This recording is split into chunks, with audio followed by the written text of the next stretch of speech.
வணக்கம் தோழர்களே. தமிழ்நாட்டினுடைய ஃபுல் டைம் என்டர்டைனர் யாரு? அண்ணன் சீமான். அரசியல்ல கோமாளி யாருங்க? அண்ணன் சீமான் தான். நம்ம வடிவேல் அண்ணனுக்கு அப்புறம் ட்ரோல் மெட்டீரியலா இருக்கிறது யார்? சீமான் தான்.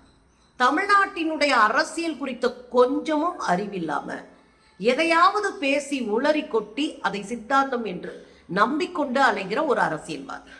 கட்சி கூடாரமே காலியான பிறகு நெஞ்ச நிமித்திட்டு நானும் அரசியல் செய்யறேன் அப்படின்னு பேசிட்டு அலைகிற ஒரு கூட்டம். அதுல நீங்க பாத்தீங்கன்னா அண்ணாமலையும் சீமானும் ஒன்னா சந்திச்சிருக்கிறாங்க. ஒரு கல்லூரி விழால சந்திச்சிருக்கிறாங்க. நம்ம யூனிவர்சிட்டி SRM யூனிவர்சிட்டியினுடைய விழால சந்திச்சிருக்காங்க. அதுல 2 பேரும் ஆறு தழுவிக்கிட்டு ஒருத்தரை கட்டி பிடிச்சிட்டு ஒருத்தரை பாராட்டி வேற லெவல் என்டர்டைன் ஆயிருக்கு. வேற லெவல்ல பண்ணி இருக்கிறாங்க. இதுல என்ன தெரியுங்களா? போன 2 நாளைக்கு முன்னாடி ரகசியமா போய் நிர்மலா சீதாராமனை சந்திச்சு கூச்ச நாச்சம் இல்லாத ஆஃபருக்கு மண்டையாட்டிட்டு வந்தவர் தான் நம்ம அண்ணா சீமான். ஆனா பாத்தீங்கன்னா அதுக்கு அடுத்த 2வது நாளே 2 பேரும் ஒன்னா சந்திக்கிறாங்க ஒரு கல்லூரி விழால. இப்ப நான் என்ன கேக்குறேன்னா, விழாவுக்கு போறீங்க, எதிர்பாராம ஒரு கல்லூரி விழால சந்திக்கிறீங்க அப்படின்னு இதை எடுத்துக்க முடியாது.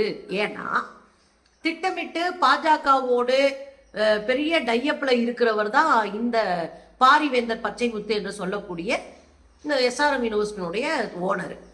இதுலயும் திமுகவுடைய சின்னத்திலே நின்று MP ஜெயிச்ச அடுத்த மாசமே போய் பாஜகவோட பல்ல காட்டி நின்னவர் தான் இவர்.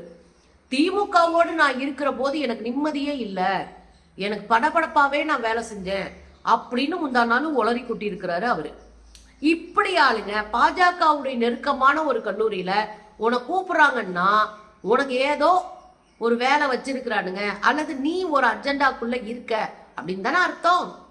நம்ம போவோமாங்க? நம்மள ஒரு சாதாரண ஒரு தொண்டை, ஒரு கம்யூனிஸ்ட் இயக்கத்துல ஒரு சாதாரண தொண்டர். நம்ம ஒரு கம்யூனிஸ்ட் இயக்கத்தினுடைய சாதாரண தொண்டர்கள் நாம பாஜக கார இருக்கிற மேடையில ஏறுவோமா? பாஜகன்னா அழைச்சா நம்ம அந்த மேடைக்கு போகவே மாட்டோம். ஆனா தெரிஞ்சும் போறாங்கன்னா இவங்க கள்ளக்கூட்டு என்பதை வெளிப்படையா ஒத்துக்க மனசு இல்ல. ஆனா தெரிஞ்சு போச்சு. அதுலயும் அண்ணாத்த சீமானு நேத்து பயங்கரமா பேசியிருக்காரு. இந்தியாவிலே ஏன் தமிழ்நாட்டிலே அதிகமான கேஸ் ஏன் மேலதான் இருக்கு, அந்த பெருமை எனக்கு இருக்குன்னு இருக்காரு. என்ன கேஸ் இருக்கு? விஜயலட்சுமி கேஸ் இருக்கு. அதுக்கப்புறம் யாரையாவது குண்டக்க மண்டக்கா பேசி அதுக்கு கேஸ் வாங்கியிருக்கீங்க. 60 இடத்துல உங்க மேல எதுக்கு போன மாசம் கம்ப்ளைண்ட் கொடுத்தாங்க?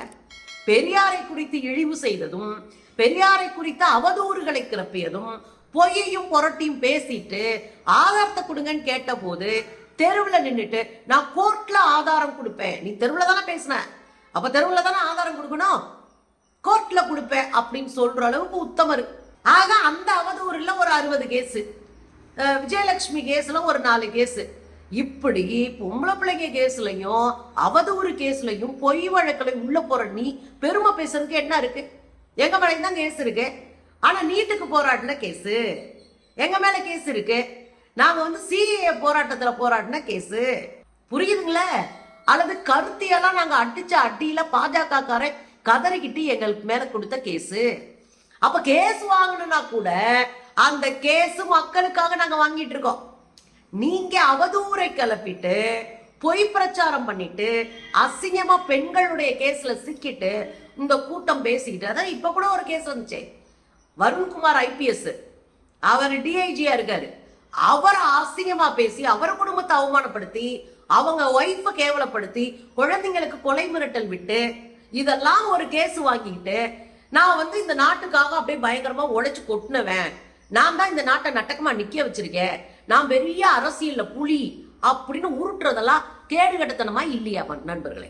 நான் தான் கேட்கிறேன், என்ன கேஸ் நீ வாங்கிட்ட? நேற்று முந்தா நாள் நீதிமன்றம் பொலேர்னு சாத்தியிருக்கு. நீதிபதி பாலாஜி அவர்கள் இன்னைக்கு சாயந்தரத்துக்குள்ள நீ நீதிமன்றத்துக்கு வரலன்னா புடிவாரன்ட்டு உன்னை தூக்கி உள்ள போட்டு நல்லா வெளுன்னு வெளுக்க வேண்டி வரும்னு கடுமையா பேசின பிறகு நேற்று ஓடி போறேன் நீதிமன்றத்துக்கு. அதே போலதான் விஜயலட்சுமி கேஸ்ல நான் ஏன் வரணும் அப்படின்னு கேட்டுட்டு ஃப்ளைட்டை பிடிச்சி சென்னைக்கு ஊரை பூரா திரட்டி உட்கார்ந்துட்டு ஏதோ நீ விடுதலை போராட்டத்துக்கு போன மாதிரியும் உன் தொண்டைங்க உன் தொம்பிங்க எல்லாம் விடுதலை போராட்ட வீரரை பாதுகாக்க போறது மாதிரியும் எதுக்கு இந்த கேடுகட்ட வேலை? இத சொல்லிக்கிட்டு நான் தான் தமிழ்நாட்டிலே அதிகமா கேஸ் வாங்கினேன்னு சொல்றதுக்கு வெக்கப்படுங்க சீமான், வெக்கப்படுங்க. கல்லூரி நிகழ்ச்சியில கலந்துட்டார்ல, அங்க போய் என்ன பேசுறாரு? என் தம்பிங்க யாரு? அண்ணாமலை. ஏற்கனவே ஒரு மாசத்துக்கு முன்னாடி ஒரு வீடியோ வெளியே வந்துச்சு, உங்களுக்கு ஞாபகம் இருக்கா? அண்ணாமலை ஓடி போய் சீமான கையை பிடிச்சு ஸ்ட்ராங்கா போராடுங்கண்ணா, போராடுங்கண்ணா, ஸ்ட்ராங்கா இருங்கண்ணா அப்படின்னு சொல்லிட்டு வந்தாரு அண்ணாமலை. இவர் போராடி கிழிக்கிறாரு, அதுல ஸ்ட்ராங்கா இருக்கணுமா. ஏன்னா விஜயலட்சுமி கேஸ் அப்பதான் ரொம்ப பரபரப்பா ஓடிட்டு இருந்துச்சு. ஸ்ட்ராங்கா இருங்கண்ணா, நாங்கெல்லாம் இருக்கணும், பாலியல் ஜனசா கட்சியெல்லாம் ஒன்னா சேர்ந்து போராடுவோம்னா அப்படின்னு நம்ம அண்ணாமலை சொல்லிட்டு வந்தாரு. நேத்து மேடையில வச்சு இவர் சொல்றாரு, அண்ணாமலை என் தம்பிங்க, அண்ணன் தம்பின்றது இல்லாம போகுமா? சாமிகளா, யாருடா நீங்களாம்? ஏதோ கூட பிறந்து கொடல அந்து போன மாதிரி அண்ணன் தம்பின்ற உறவு இல்லாம போகுமா? எங்கேயா ஒன்னா உட்காந்து அண்ணன் தம்பிகளா இருந்தீங்க? கட்சியில எதிரா இருக்கக்கூடிய கொள்கைன்னு சொல்ற இல்ல, பாஜகவினுடைய கொள்கை எங்களுக்கு எதிரானதுன்னு சொல்ற இல்ல, ஆனா அப்புறம் எப்படி கொள்கை வேறு, எங்க அண்ணன் தம்பி உறவு வேறு, அது எப்படி உறவா இருக்க முடியும்? எப்படி உறவா இருக்க முடியும்? கொள்கையோ சித்தாந்தமோ பழக்க வழக்கங்களோ தெளிவா இருக்கணும். எனக்கு எதிரினா எதிரிதான், அவன் கொள்கை எதிரிதான், அதுல நாங்க தெளிவா இருப்போம். தனிப்பட்ட முறையில தாக்குறத விட கொண்டாடுறது இருக்குல்ல, அது கேடு கட்டுத்தனம். நீங்க கொண்டாடி இருக்கீங்க, ஏன் தம்பி, ஏன் தம்பிங்க, கூட பிறந்தது இல்லாம போயிருமா அப்படின்ற ரேஞ்சுக்கு பேசியிருக்காரு. அண்ணனைய தம்பின்னு கூப்பிட்டாருன்னா அண்ணாமலை என்ன பேசியிருக்காரு? போர் தளபதியா. யோ யோ யோ, யாரையா நீங்க எல்லாம்? ஒரு போர்க்களத்துல ஸ்ட்ராங்கா நின்று கொள்கைக்காக தனிச்சு போராடக்கூடியவர் எங்கள் அண்ணன் சீமான். அப்புறம் நேர்மை நெஞ்சுறுதிக்கு எடுத்துக்காட்டே சீமான் தானா?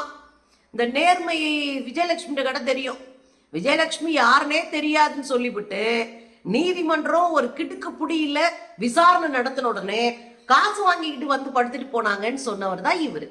இவர் நெஞ்சுரம் இருக்குல்ல, வேற லெவல் நெஞ்சுரம். இவர் நீதியானவரா, நேர்மையானவரா. யார் சொல்றா? பாலியல் ஜல்சா கட்சியினுடைய தலைவர் அண்ணாமலை சொல்றாப்ல. கட்சிக்குள்ள என்ன பாலியல் தொந்தரவு நடந்தாலும் வேடிக்கை பார்க்குற அண்ணாமலை சொல்றாப்ல. கட்சியில நாங்க இதெல்லாம் கேட்கறதுக்கு ஒரு தனிநபர் கமிஷன் வைப்போம்னு சொல்லி வச்சுவிட்டு அது அறிக்கை என்ன, பிரச்சனை என்ன, என்ன முடிவெடுத்தீங்க, என்ன தண்டனை கொடுத்தீங்க, கட்சியை விட்டு நீக்கினீங்களான்னா அதுக்கெல்லாம் அங்க வேலையே இல்லை. அப்படி இல்லைன்னா கேடி ராகவன் கட்சிக்குள்ள இன்னும் இருப்பாரா? அப்ப இந்த கும்பல் ஒன்னா உட்காந்துட்டு போர்படை தளபதி, போர் பாசறையினுடைய வீரம் சரிந்த தளபதி அப்படின்னு உருட்டுறோம். யாரா? அண்ணாமலை. இந்த பீஸ் என்ன சொல்லுதுன்னா, தமிழ்நாட்டுல பாஜக வளரவே வளராதுன்னு சொன்ன சூழ்நிலையில பாஜகவை வளர்த்தவர் தம்பி அண்ணாமலை. ஆஹாஹா, நாம தான் சொல்லிட்டுறோம் இதுலயும் வளராது தாமரைன்னு, நாம தான் கெட் அவுட் மோடி சொல்லிட்டுறோம், நாம தான் ஊருக்குள்ள மோடியை விடக்கூடாதுன்னு சொல்றோம், நாம தான் RSS சித்தாந்தம் எங்களுக்கு எதிரானது, மனித குலத்துக்கே எதிரானது என்பதுல தெளிவா இருக்கும். ஆனா இந்த பீஸ் என்ன சொல்லுது? என் தம்பி தாங்க தமிழ்நாட்டுல பாஜகவை வளர்த்தவரேங்க, அவ்வளவு பெரிய ஆளுங்க அப்படின்னு உருட்டி இருக்கு. யார் யார் நீங்கெல்லாம்? அப்ப கேட்டா நாங்களா பாஜகவுடைய பி டீம், நீங்க தான் ஏ டீம் அப்படின்றது. சங்கின்னு சொன்னா கடுப்பாயி காண்டாயி என்ன பார்த்து யாராவது சங்கின்னு சொன்னா அப்படின்னு செருப்ப கழட்டி மேடையில காட்டுறது. அப்புறம் ரஜினிகாந்த் சந்திச்சுட்டு வந்த பிறகு சங்கி என்பது சகத்தோழன், சங்கி என்றால் சகத்தோழனா நீ எதுக்கு செருப்ப கடுத்து காட்டின, என்ன சங்கின்னு சொன்னா பிஞ்சுன்னு ஏன் காட்டின? அப்போ கொள்கை தெளிவும் இல்லை, உறவு தெளிவும் இல்ல, பண்பாட்டு தெளிவும் இல்ல, அரசியல் தெளிவும் இல்ல. இந்த எந்த தெளிவும் இல்லாத இந்த பீஸ் தான் தமிழ்நாட்டுக்குள்ள ஒரு மாற்றத்தை செய்ய போற பீஸா தன்னை கற்பனை பண்ணிட்டு தெரியுது. அதுலயும் மோடி தமிழ்நாட்டை உயர்த்தி பிடிக்கிறாராம். எங்க போய் சொல்றது இந்த அயோக்கியத்தனத்தை? மோடி தமிழ்நாட்டை உயர்த்தி பிடிக்கிறாரு. மோடி தான் உலகம் பூரா போய் தமிழ் தான் உலகத்தின் மூத்த மொழி, அது எங்க ஊர்ல இருக்கு, எங்க நாட்டுல இருக்குன்றது எங்களுக்கு ரொம்ப பெருமைன்னு மோடி சொல்றாராம். யார் சொல்றது? இந்த அட்டு பீஸு பாஜகவினுடைய சொம்பு சீமான் பேசுது. மோடி தமிழ்நாட்டை உயர்த்தி பிடிக்கிறாராம், தமிழை உயர்த்தி பிடிக்கிறாராம். 2400 கோடி ரூபாய ஒண்ணுக்கு மத்த செத்து போன வடமொழியான அந்த சமஸ்கிருதத்துக்கு ஒதுக்கிட்டு தமிழுக்கு வெறும் 70 கோடி 11 வருஷமா ஒதுக்கி வச்ச ஒரு ஆளு தமிழை பிடிச்சி தூக்கி நிப்பாட்டுறாரு. நீ அதுக்கு சொம்படிக்கிற. இது பரவாயில்லங்க. தமிழ்நாட்டுக்கு அப்படி என்னத்தை செஞ்சிட்டாரு இந்த பாரத பிரதமர் மோடி? கல்வி நிதியை ஒதுக்கலங்க, பேரிடர் நிதியை ஒதுக்கல, நமக்கு ஜிஎஸ்டியில கிடைக்க வேண்டிய பணத்தை நேர்மையா ஒதுக்கல, நமக்கு மெட்ரோ திட்டத்துக்கு பணத்தை ஒதுக்கல. இங்க எதுக்குமே அடிப்படை கட்டமைப்புக்கு பணத்தை ஒதுக்கல. இங்க ஒரு தொழில்துறை வந்தா அந்த தொழில்துறையை மிரட்டி வேற ஒரு மாநிலத்துக்கு கொண்டு போற வேலையை அயோக்கியத்தனத்தை இந்த மோடி செய்யறாப்ல. இந்த மோடி நல்லவராயிட்டார். இதெல்லாம் விட பிரஸ் மீட்ல ஒண்ணு சொன்னாரு பாருங்க, புத்தினும் ட்ரம்ப்பும் என்னுடைய ஃப்ரெண்ட்ஸ்னு. இதெல்லாம் எங்க போய் சொல்றது? யாரு? ரஷ்ய அதிபர் புட்டினும் அமெரிக்க அதிபர் ட்ரம்ப்பும் என்னுடைய நண்பர்கள் அப்படின்னு கக்கப்பக்கன்னு சிரிக்கிறது. இந்த கேடு கட்டத்தனத்துக்கு பேர் அரசியல் இல்லைங்க, சில்லறத்தனம். ஆக பாஜகவோடு உள்ளடி வேலையை வைத்துக் கொண்டு வெளிப்படையா நம்ம எதிரி மாதிரி நடிச்சுக்குவோம். தொகுதிக்குள்ள நீங்க எங்களுக்கு பணம் கொடுத்துருங்க, நாங்க அந்த பணத்தை வச்சு திமுக கூட்டணிக்கு எதிராக பிரச்சாரம் செய்கிறோம், திமுக கூட்டணியை வீழ்த்துறதுக்கு நாம என்ன பண்ண முடியுமோ அதை நாங்க செய்யறோம் அப்படின்னு கூச்ச நாச்சம் இல்லாம காசை வாங்கி தின்னுட்டு இங்க இருக்கிற நிதியமைச்சரை போய் பார்த்துட்டு ரகசியமா ஒரு சந்திப்பை நடத்திட்டு வெளியே வந்து அப்படி ஒரு நடக்கவே இல்லை அப்படின்னு உருட்டி விட்டுட்டு நேத்து நேரம் போய் மேடையில நின்றுட்டு அண்ணாமலையை என்னுடைய தம்பின்னு சொல்லிட்டு இந்த கேடுகட்ட அவமானகரமான அசிங்கமான வேலையை செய்யறதுக்கு பேரு அரசியல் இல்ல மிஸ்டர் சீமா. அப்ப அரசியலே இல்லாம வெறும் திரள் நிதி திருடர்கள் சேர்ந்துக்கிட்டு பாஜகவுக்கு சொம்படிச்சு தமிழ்நாட்டுக்குள்ள பாஜகவை ஒசத்தி பிடிக்கிறீங்க. எங்களை பார்த்தா உங்களுக்கு முட்டாள் மாதிரியே தெரியுது. இருங்கடி 2026 எலெக்ஷன்ல பார்ப்போம்.